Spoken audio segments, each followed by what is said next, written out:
Alright guys, I am back live. I guess there's always a learning curve with anything. I messed up my last live video, 35 minutes, I uploaded it, and then all of a sudden it disappeared.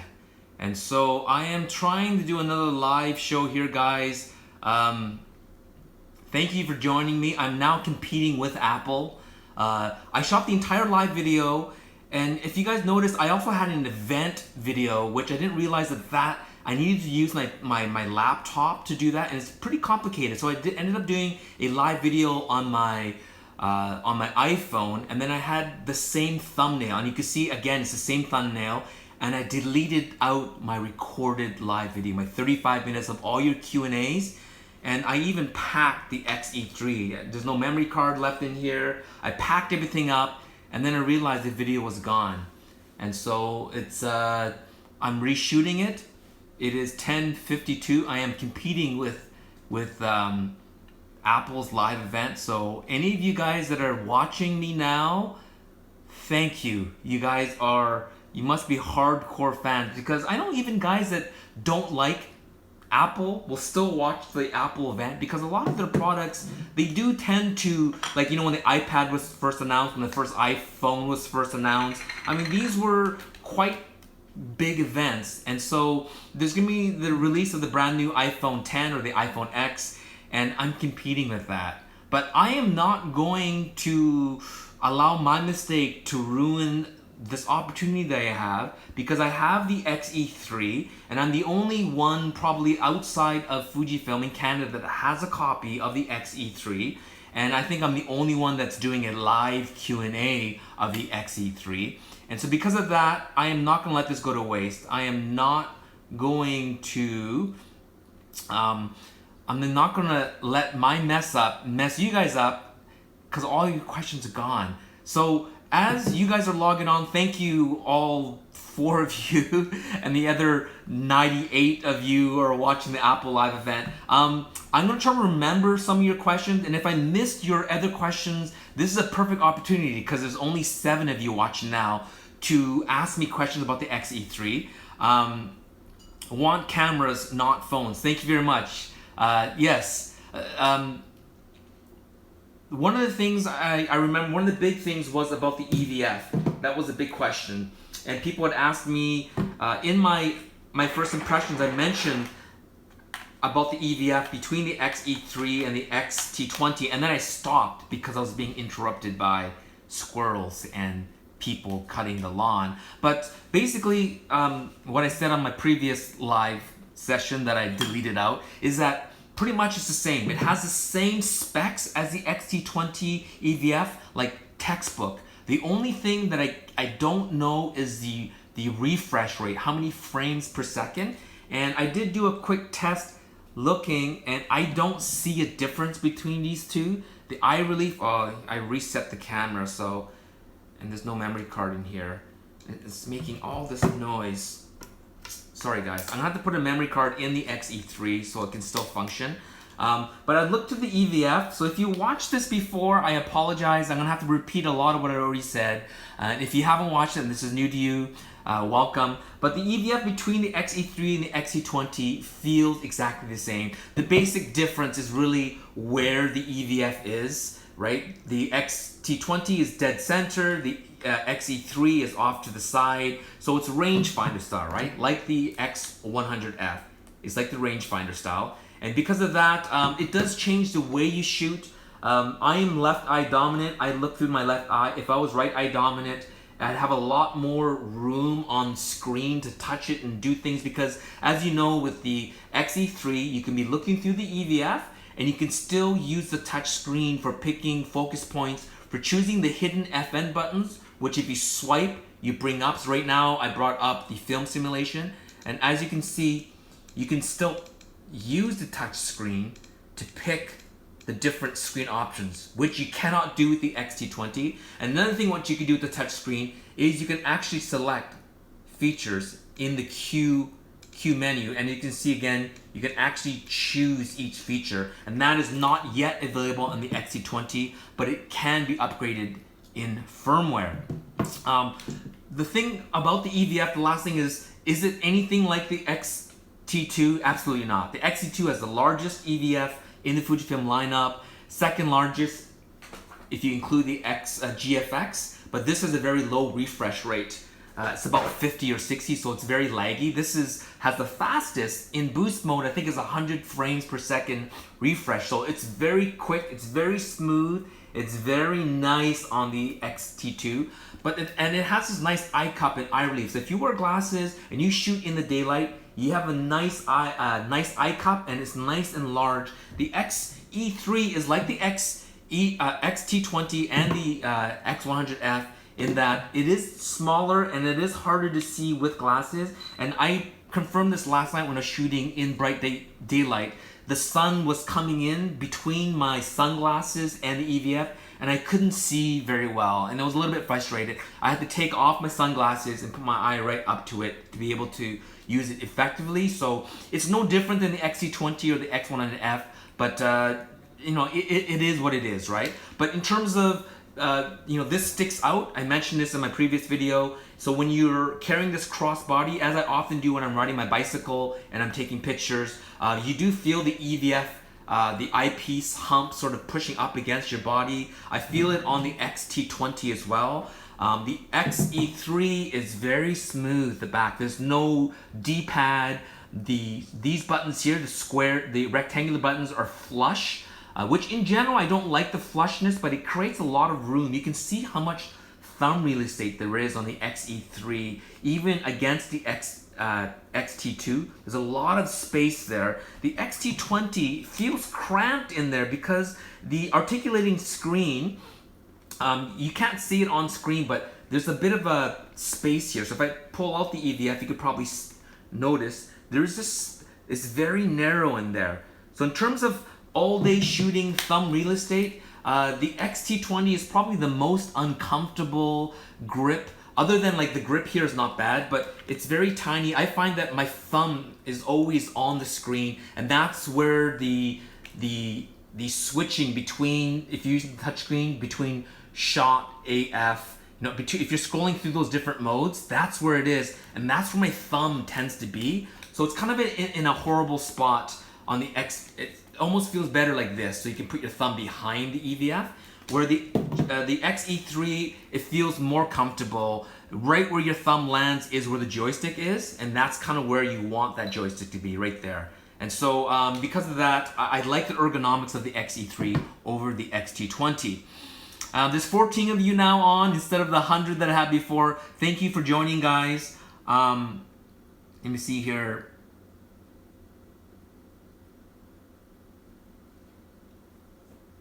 Apple events are boring. Thank you, Stefan. I am kind of excited though, but I'll have to watch this later.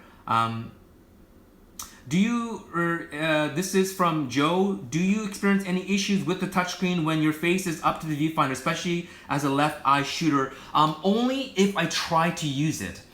So that's actually a good question. When I'm using the EVF, I actually turn this to off, meaning I don't want to use the touch screen for when I say off, that only affects the choosing of your focus points. If you see, if I swipe down, see how I still get the ISO here? So again, you can choose the ISO by just scrolling through there. So it turns off choosing the focus points, but it doesn't turn off your swipe access to all your 4 FN buttons. And because of that, I use the joystick to choose my focus points. Doesn't bother me at all. If I was to keep this on, so let's just say on AF mode, I find it's redundant because you have both the joystick and touch screen. I would recommend to turn it off in terms of picking focus points while shooting with the EVF. And if you're trying to use the shot mode, so whatever you touch, it shoots as well, I find it awkward as a left eye shooter to use the EVF while trying to pick and shoot. It's better to, and I think one of the things I showed is someone asked how reactive is this touch focus. You can see that. It's a little bit laggy. As you can see, you press it and then shoot. Press it shoot. Press it, shoot. See that? So it's not super fast, guys. It's a little, you know, it's getting there. Fujifilm has to really speed up that the algorithm so that it does touch focus faster. And as I mentioned before, this is a pre-production firmware, but it seems like it's pretty close to finalization. There's little quirks in the firmware that makes me know that it is a pre-production, but that touch focus speed is very similar to the X here. So let's use the X. This, I'm in shot mode now. See, so it's pretty much the same speed. Now this is a slower lens. This is the XF14. So it seems like it's about the same kind of a reaction. So that's why I think the X-E3 is what it is going to be.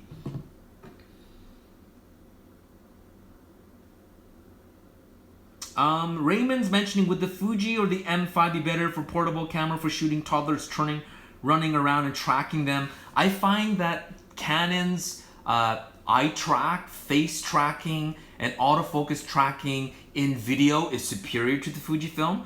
As well, in stills mode, I find that the Canon is faster. I don't really know about the AF continuous, but I did try it with birds yesterday with the X-E3. I still see Canon's with the dual pixel AF and their more reactive touchscreen is still quicker, because that processor sensor comes from the ADD and all the newer Canon DSLRs and mirrorless cameras, and because of that, it's still quicker than the Fujifilm for sure. Okay, let me just keep on going through here, guys. How good is it for people with glasses? It's okay in lighting like this. I can see everything. I can see everything reasonably well with my glasses on. I am a glasses wearer, but when I'm out shooting, I wear contacts, but then I wear sunglasses. But as I was mentioning, in bright sunlight, the gap between your glasses and this, it needs to have a cup, and that is something that you get on the X-T2. And that really helps to block off any stray light that's coming in. And of course, the EVF is larger on the X-T2. And because of that, it's in bright daylight, it's not that great. You can make it work, but it's no different than the X-T20. All right. Peter's asking, how big is the improvement on the autofocus algorithm? I don't see a huge difference, guys. I think the autofocus algorithm change is in the autofocus continuous, because in autofocus single, I was comparing it to the X-T2 and I couldn't see it.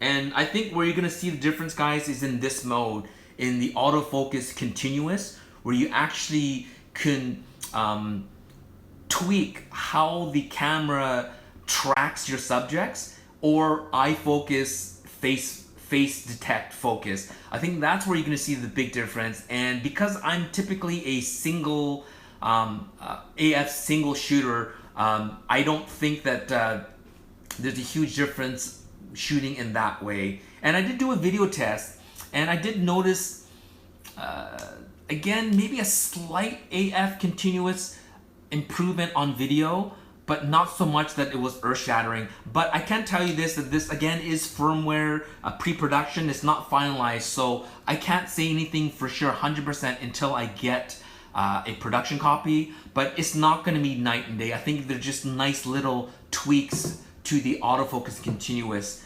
But on a day-to-day basis, I can tell difference. Someone asking about video making X-E3 between X-T20. Now, whatever the advantage that I see of the X-E3 over the X-T20, it can be fixed in firmware. So I mentioned in my previous live that in video mode, so I have ISO set to the rear command dial. You press in and then you just churn this. You can see that. You can churn that and you can change ISO, right? On the X-T20. On the X-E3, you press the front command dial in and you can access the ISO. In video, you can change ISO on the X-E3. You cannot change the ISO in the X-T20. And if you're kind of running and gunning type video, or the lighting changes very quickly and you need to change the ISO, you actually have to stop the video on the X-T20. You can change ISO in the X-T2, but you cannot, and you can do it with the X-E3, you cannot do it with the X-T20. So that is one advantage of video over the X-T20 over the X-E3, and again, and also the new focus algorithms. Like I said, I think that I see a bit of an improvement in focus tracking on the X-3 over the X-T2, which is going to be similar to the X-T20. But again, that can be upgraded in firmware.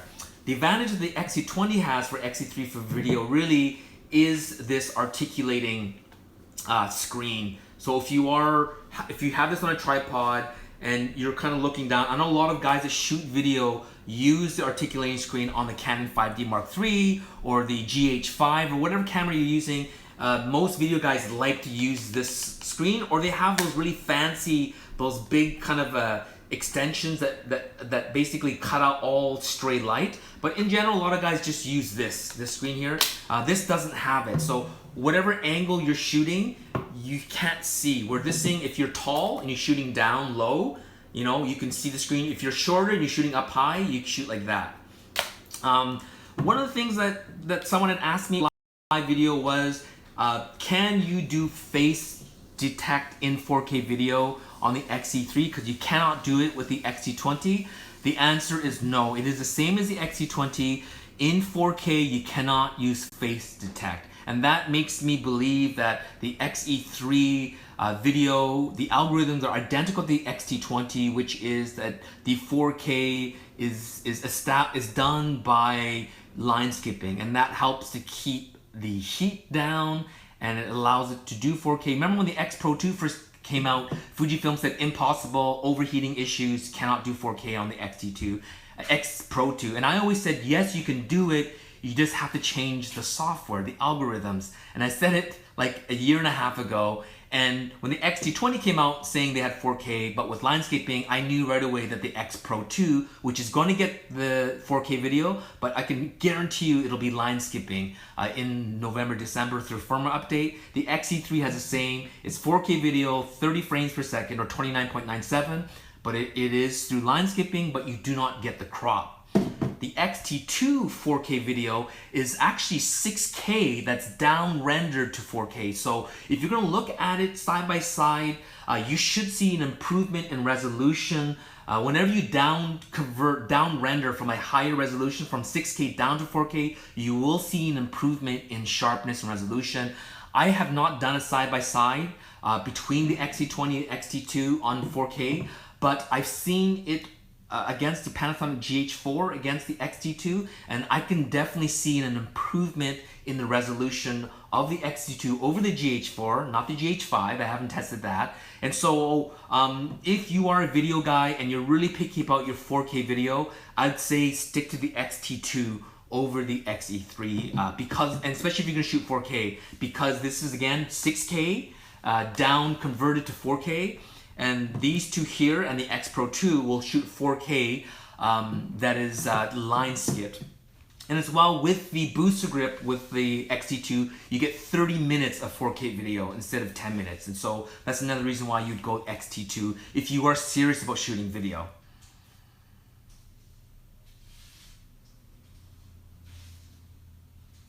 Raymond, yeah, you know, that's the biggest thing about the Canon M system is that they don't have many great native lenses. And so you gotta balance your decision, right? Like, should I go Micro Four Thirds Panasonic? Should I go Canon M system? Should I go Sony A6500? Or should I go Fujifilm X-E3, X-T20? Fujifilm has a really rounded out system of lenses and bodies. You have a lot of selection and the price is right. I think the Sony A6500 is now like $1,200, something like Canadian. It's quite, actually even more than that. I think it's $1,200 US. So you'd have to go to 6,300.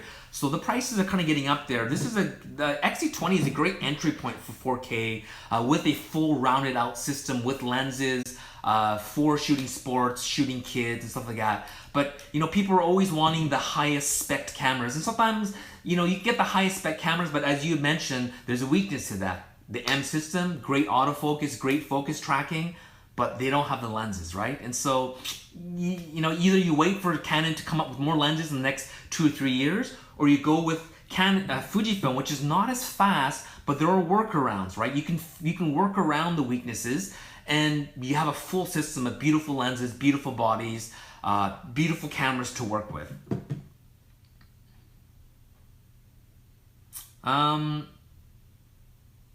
Stefan, yes, I already answered this, but yes, you cannot change the ISO in recording on the X-T20. For running gun video, guys, that's really important, but it might get a firmware update in the next update. All right. Let me just see if I can catch up here, guys. Yeah, someone's, Sean asked me about the Canon 450D, a 10-year-old DSLR. Which Fujifilm camera would I recommend? I mean, for a 10-year-old camera, Sean, a DSLR, there's a lot of things the older DSLRs do well, and there's a lot of things that the technology has changed. So that's kind of a big question.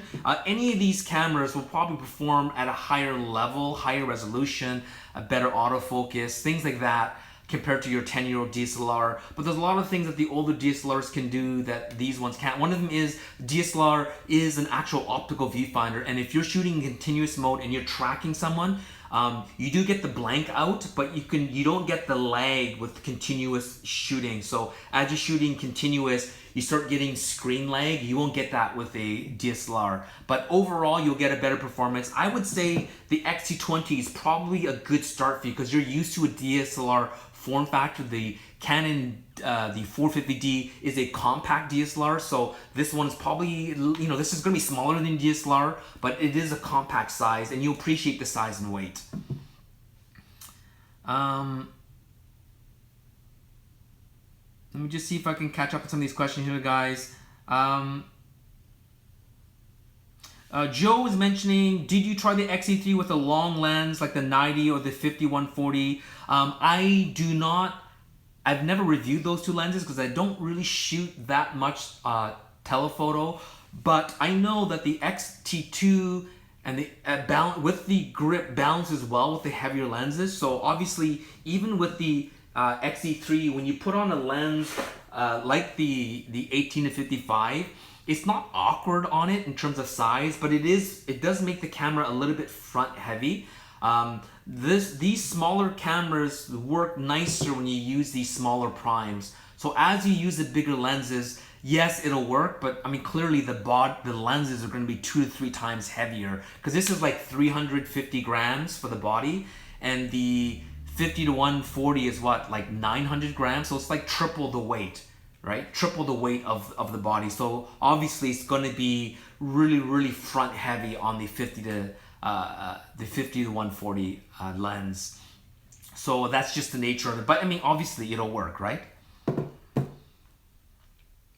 All right, I think I pretty much, did I miss any of your questions, guys? I don't think I missed any. And if I can just try to remember to go back on some of the questions you guys asked. I don't have the help of Kamika right now because she's getting ready to go out. But again, I thank Fujifilm Canada. I thank Helen. I'm the only non-Fuji person in Canada to have had a pre-production copy, and I've had time to play with it. Right now, I don't think anyone has a live interactive Q&A with the X-E3 in hand. You're going to probably start seeing these videos coming out in the next week or two, but I'm one of the first guys, so I really appreciate Fujifilm Canada sending me a brand new copy in box that I can play with. This is hardware production ready. It's just the firmware is not production ready yet. And one of the things that I did notice, I mentioned in the video as well, is the on and off switch on the X-T2 is a dream. It is just beautiful. It's smooth. It's you don't have to put that much pressure on it. The X-T20 is probably the worst. It's clicky, but it feels really tight. And what happens sometimes I find is that I know guys, even with X-E2s, is sometimes if you shoot outdoors a lot, you get grime underneath that switch there. and then it gets really tight. It already is quite tight, and this little nub there is really small and kind of irritating on the X-T2. The X-E3 is a little bit wider, that little nub there, but it is still very clicky and very tight. And so I'm not a fan of that. It definitely feels cheaper. So the X-T2, buttery smooth, it's the nicest. Then the X Pro 2, and then the X100F, it's smooth. It's probably those little refinements where the X-T2, the X Pro 2, the X100F, all made in Japan. The X-T20 and the X-E3, all made in China. And it's those little subtle things. It's not a big deal. But even the X-E2 was made in Japan. And even then, the on and off switch didn't feel as good as the X Pro 1 or the X Pro 2 or the X-T1 or actually the X-T1, I wasn't a fan of the X-T1. X-T2 definitely feels much better. So that's one of the things I did notice as well. So I'm getting Stefan, could you try out the new RAW Studio for the professional Fuji cameras yet? I have not tested it yet, so that will be coming up, and maybe I'll do a live session as well. So as you guys asked, I can play with it, but no, not yet. Sean, does the joystick D-pad, you don't like that name? Well, I mean, the D-pad is this, right? They call this the D-pad. I like to call it the four-way controller. So the X-E3 does not have a D-pad. They only have the joystick. All right, so make much difference, especially when comparing between the X-T20 and the X-E3. So as I mentioned, the reason why I like the D-pad or the four-way control is you get 4 physical function buttons. For navigating through the menus, I find, so let's go into menus. As you're in menus, you're using the D-pad, right? To kind of go up and down, to move around, left, right, choosing different selection. And then you press the center there to hit OK. The X-E3, you hit the menus, and now you're in the menus mode. You just use the joystick, which you could have always done with the X-T2 as well. And once you pick something, you go in it, and then you pick something, you just press down on the joystick. So you don't need to go, I mean, you can press OK as well, but you just press down on the joystick and you've selected it. So in terms of scrolling through menus, the joystick is really fast and intuitive. I like that. As well, I like the joystick for choosing your focus points. The X-T20, you can use the D-pad to choose your focus points, but you're choosing between using this as a FN button, or you're using it as a four-way, like a joystick for autofocus point. You can't do both at the same time, and because of that, you rely heavily on the touch screen to pick your focus points. And so, in terms of picking focus points, in terms of shooting speed, I actually prefer the X-E3 because of the joystick, and that's why a lot of guys like the X100F joystick, X-T2 joystick, X Pro 2 joystick, X-E3 joystick, X-T20 touchscreen. The GFX, like the X-E3, has both a joystick and a touchscreen as well. But even with this, I find that it's more intuitive to use the joystick instead of using the touchscreen. So for picking focus points, I say joystick still, unless you are a heavy LCD shooter. So instead of composing like this, you're composing like this, and there's a lot of good reasons for it. Like for instance, shooting on the street discreetly, you're shooting kind of like this, and now you're using the touch, either touch focus or touch to shoot, and because of that, then often I find that the touch screen is more intuitive if you're using the LCD screen. With the EVF, yes, you can use the touch focus as well as touch shoot, as well as accessing your 4 FN buttons. But I didn't find it convenient for me, especially being a left eye dominant person. My eye is covering most of the screen. Like my nose is right there. And so I have to like push past my nose to touch anything, or else I have to use my left finger, and then it's like over here. Or if you're right eye dominant shooting like this, it pretty much clears up at least half the screen that you can use. And you can actually bias, I'll show you here. You can actually bias the touch screen. Let's see if I can find it here fast enough for you guys.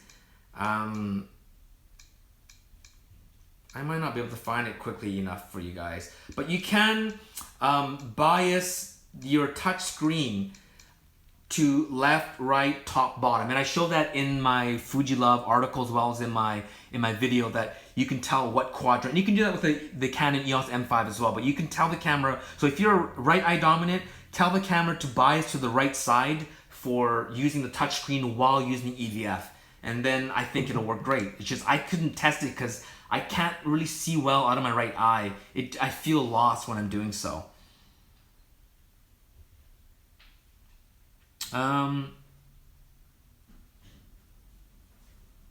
Stefan, you're saying you love the joystick on the X-E3 but would still miss the D-pad for the FN buttons. Yeah, exactly. Because I am a raw shooter, I converted the front command dial push in for access to ISO, and on this, you know, you can the menus as well as any of the swipe features. You can actually use a screen to access any of the menu items. Although I still find you can bring it up on touch and you can still use the joystick instead of using touch. But and I use this top FN button for white balance, but you can convert any of these buttons here and all along the top to customize. So there are workarounds, but definitely, yeah, you do lose the 4. I think when you go into the FN buttons though, I'll show you something. When you go into the FN buttons, so let's go to button dial settings, and I did show this in the X-E3, so this is the FN, the function button screen. You get 1, 2, 3, 4, 5, 6, 7, 8. You get 8 FN, but that includes 4. That's the swipe feature. So you get total of 8 FN buttons, but 4 of them are on screen. So you actually get only 4. And here is the X-T20. Let's go into the X-T20 FN screen. Button dial setting, FN. Oh no, sorry, here you go. Command dial. Here you go. 1, 2, 3, 4, 5, 6, 7, 8.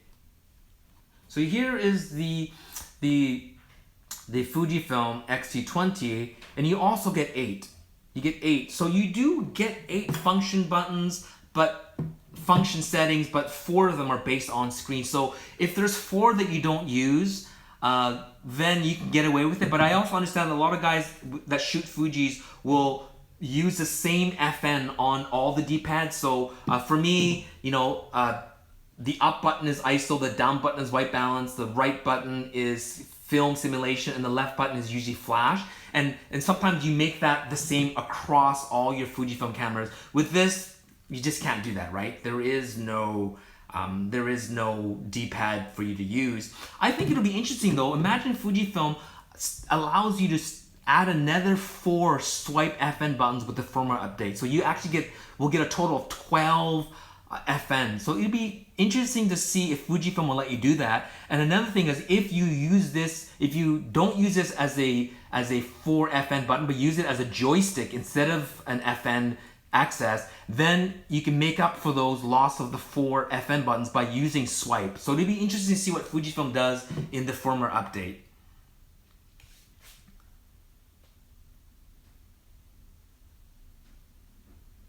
Stefan, can you use the stick for menu control, the joystick? Yes, you can. You could have done it even with the so you can see even with the X-T2, you can use the joystick to scroll through all your menu features, and it's more intuitive because you just press in, because this is also a button. You press in to select. The X-E3 is the same. You just use you have to press this to get into menus, and once you're in it, you just gotta use the joystick. Although, like Canon, this should be touch accessible. The fact that the Q menu is also touch, there's nothing that keeps them from making the menu touch. But yes, you can use this. So for me, as I'm shooting and I'm going into menus and quickly adjusting things, I find the joystick more intuitive and quicker than using the D-pad.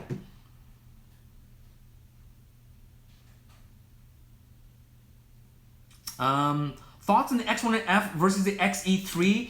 To me, the biggest difference, because they both have a rangefinder-esque kind of a design and ergonomics where the viewfinders to the far left top, as a flat top panel. They're both beautiful looking cameras. X100F.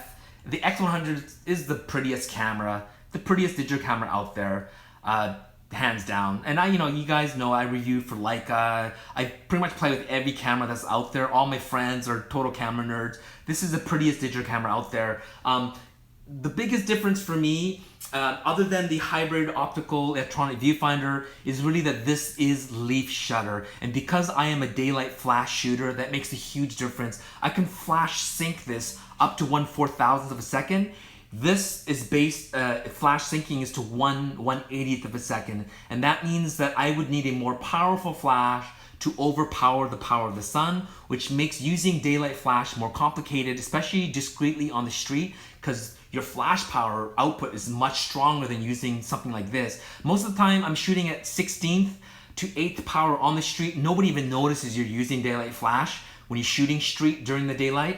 This one, when you have to overpower the power of the sun, unless you're stacking neutral density filters, you're wasting more battery and you're no longer discreet. And also the leaf shutter, I'm not sure if I did this on the other video or this one, but let me listen to this.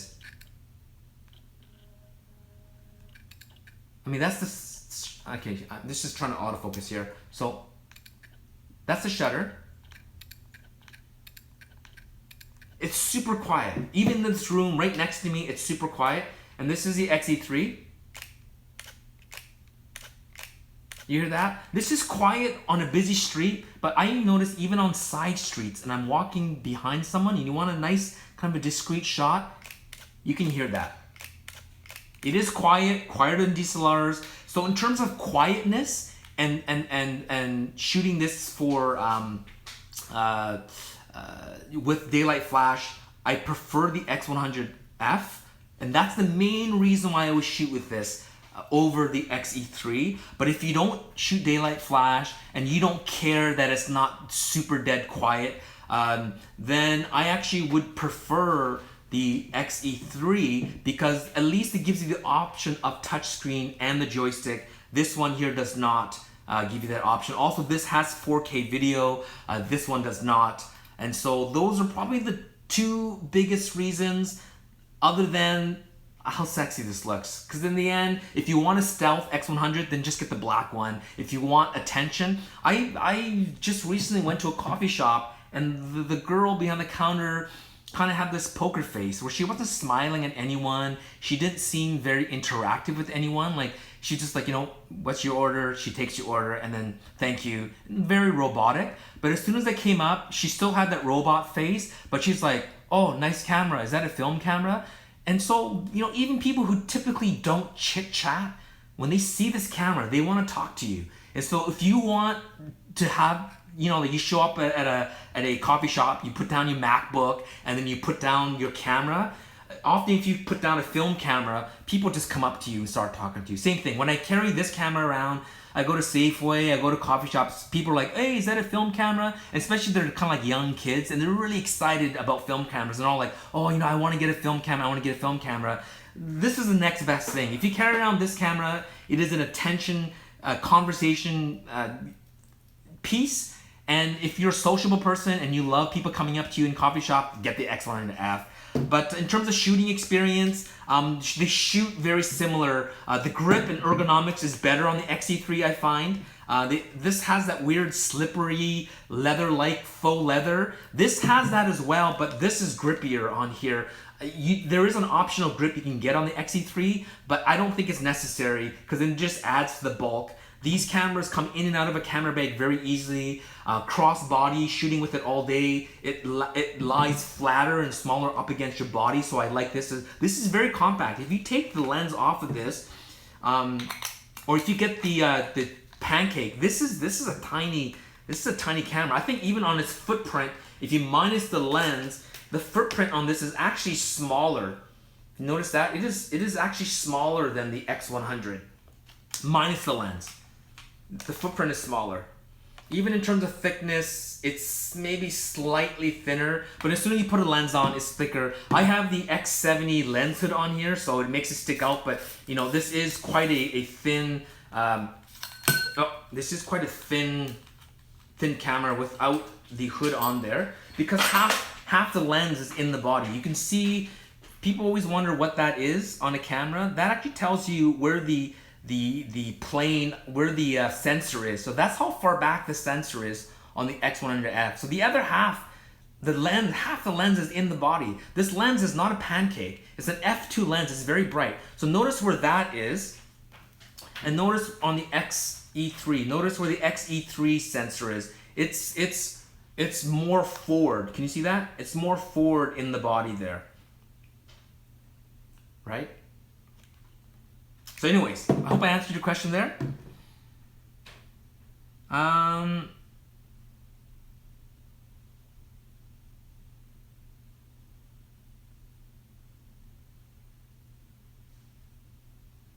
Or people are asking about my lens here. Yeah, it is the 40 f2 Rollcore. I have the full kit. I have the original leather case. I have the 28. I have the 90 and the 40. But thanks for noticing here. I'm just trying to catch up to your comments here, guys. Thanks for commenting. After using the X-E3, did the auto switch get in the way any with the use of shutter speed dial? Absolutely not. It's fine. It's close, but it is definitely not in the way. You won't confuse one for the other. Once it's on, this little nub kind of moves off to the side, and now you have access to this, or you just use your thumb. So it's fine. It's as close as the X-T20. It's slightly further apart on the X100, and again, it's even further apart on the X-T2 between the shutter on the on and off switch and the ISO dial, or the shutter speed dial. All right, just trying to catch up to your questions here, guys. Thanks for all your questions coming in. Sean, off topic, but I'll answer very quickly. One cam for the next 100 years. X-E3 or the X-T20. I would say the X-T20 just because it has an articulating screen. I do shoot a lot of video as well, and because of that, I would choose the X-T20 for I mean, when I had the X Pro 2 and the X-T2, I had to ship one back. I was allowed to keep one longer for long-term reviews for lenses, and I ended up shipping out the X Pro 2. Although I love the style, the ergonomics. Actually, this is better. This is more functional, but because of video, because of the articulating screen, because of 4K video, because of the power vertical grip, because of all those things, I chose the X-T2 out of practicalness, not out of like my heart and what I felt like. And same with these two. My shooting style leans more towards the X-E3, but because of the articulating screen on the X-T20, I think I would probably choose this. But if I have the X-T2 as a backup, I probably would like the X-E3 as a backup, just as a small, light, compact backup to the X-T2. Although they're ergonomically, they're quite different. Raymond asking about lenses. A little bit off subject again. I want to keep this X-E3, guys. I appreciate all the questions, but you know, people will come to this video later looking for X-E3 questions. But portraiture, you know, portraiture comes down to really your style. I can shoot portraits with ultra-wide lenses. If you look at my video of the GF23 for the GFX system, I use an ultra-wide lens to do portraiture. In general, though, I do prefer about a 50, like I'm talking about equivalent, between 50 to 100 millimeter. So in the Fujifilm lineup, any with like the 35 lens, the 50 lens, the 56 lens, 60 macro, those are typically where I like to shoot portraits. The new 80 macro seems interesting, and I would actually do a comparo between the 80 macro versus the 90. The 80 macro will be more versatile. 135, you're starting to get serious compression. These are guys looking for that really dreamy, everything out of focus in the background. I don't like that look. I think it's a very quick, cheap way of making the background disappear, but I like the environment. I like environmental portraiture. I like including what's around the person. And when you just bokeh out the background, you can be in a park or you can be in a studio. You can't tell the difference other than the lighting. And because of that, I don't like, and I think when people first get into portraiture, they like it because it's like, whoa, it looks like a studio picture, and they like that telephoto. But I think as you get better and as your tastes change, you start wanting to include other elements in the picture, and that means typically you don't go with telephoto. And so for me, I think the 56, the XF56 and the XF50 is a really good portrait lens, although I would go to the 82.8 macro as well. But for me personally, I like waist up environmental portraiture, so I would shoot with the XF35. All right. Someone asked, have I shot the X-E3 with the M-mount lens adapter? Yes, I have. I shot it with the 40 f2. It's a dream. It's beautiful. I love it. Will Fuji ever have a flip-out silver screen? I think if there's going to be a video version of the X-T2, it better swing out. It better. Because that's what I've been complaining about. Fuji, this should swing out. If this is a video-centric camera, swing out and forward. I think it's really, really important.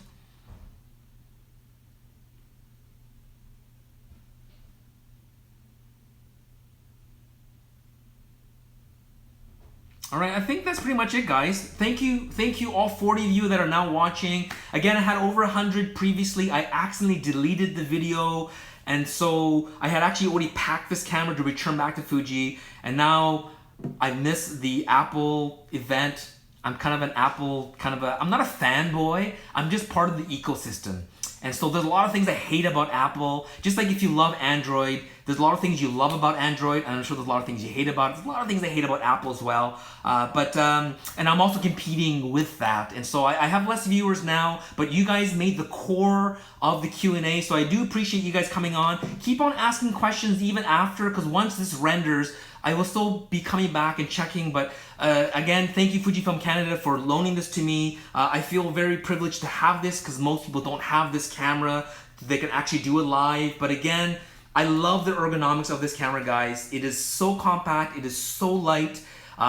You don't miss the D-pad for navigation through menus, and you don't miss it for picking focus points because of the joystick. The only thing that I missed was the 4 extra FN buttons, but because I shoot RAW only, I only need ISO control and I only need white balance, and everything else I don't mind digging through the menus for, and also way more thumb real estate than the X-T20. This EVF, this articulating screen, this space here is very tight, and so in terms of shooting all day, I actually find that I'm pressed up against this articulating screen all day, and it feels uncomfortable, and I end up sticking it out like that so my thumb can go in behind the screen like that. I shoot like this, right? It just feels uncomfortable. I do the same thing with the X70. You guys missed the X70? I find it's so tiny here that I just pull the screen out and I just put my thumb, I have to put my thumb in behind the camera like this because it's so narrow in here.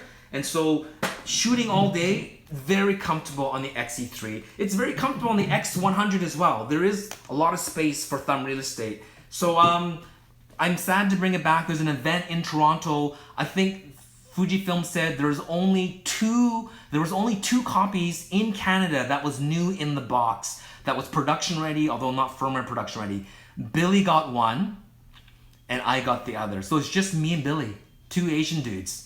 So we both, so I have to ship this back to Fuji. So thank you, Fuji. Thank you guys for joining in. We will, sorry, and someone's asking, Raymond saying, any links or discount codes for the camera? No discount codes, but I do have affiliate links to both Amazon and B&H. It's not cheaper. I don't think anyone's going to discount this camera, but if you use the affiliate links, even if you don't buy the Fujifilm camera, even if you buy toilet paper, if you use the affiliate links, it actually does help me. I do get a commission on the sales. So if you guys love my brand, you love my channel, you want to support me, if you use the affiliate links, that's fantastic. If you don't shop with B&H or Amazon and you buy your cameras from your local camera stores, then support your local camera stores. I'm all about local. I'm all about supporting local camera shops. So don't do the affiliate links just for me. Support the little guy. So I'm a little guy, but your local camera store is also the little guy. So support them as well. So thanks for watching, guys. I'm going to end this now. Camera girl is probably anxious to go out to have lunch, and I'm anxious to pack this up and ship this back to Fujifilm Canada. So thanks for watching and happy shooting. You know what? I gotta do drive mode, right? I gotta do continuous high. What do you guys think? 8 frames per second.